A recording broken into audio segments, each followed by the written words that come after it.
que escribiu Breogán Ribeiro. Gústame moito porque trata dun neno que tras a morte dos seus pais vai vivir cos seus avós. E os avós contan unha historia dun home que viviu hai 100 anos na vila que asesinaba a xente. Entonces, Tonecho empeza a investigar sobre ele.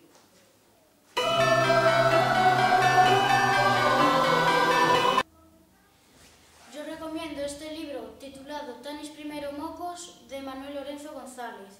Trata de un adolescente que es hijo de los reyes de Sofronia.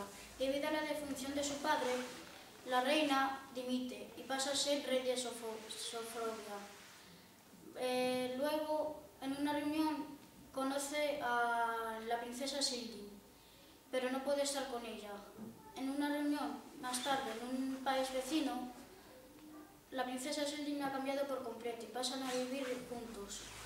Me gusta este libro por las extravagancias del rey.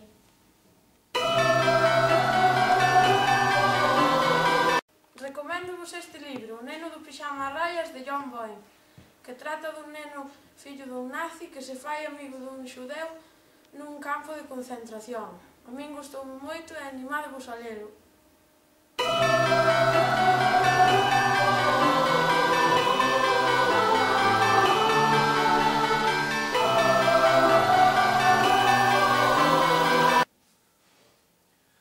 Eu recomendo este libro titulado Memorias de Idún, que consta de 3 partes, escrito por Laura Gallego. Conta unha historia de amor, terror e guerra, na que dous membros de diferentes razas chamados Yaka e Kirtash se pelean polo amor de Victoria, unha medio humana e medio unicornio.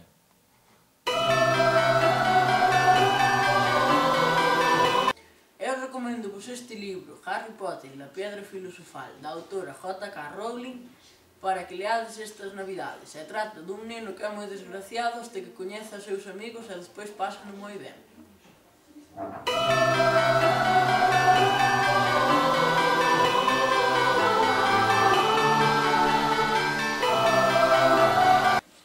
O Señor dos Anillos é un libro que vai sobre un hobbit que intentou destruir o anillo de Sauron xunto cos seus amigos.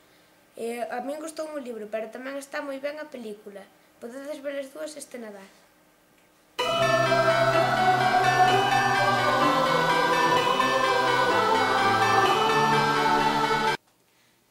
Eu recomendo Cuando Hitler robou el conejo rosa, de Judith Kerr, porque me axudou a comprender o sufrimento da Segunda Guerra Mundial desde o punto de vista de Anna, unha nena pequena, que fuxindo desta guerra olvidou o seu coello de peluche que simboliza a súa infancia.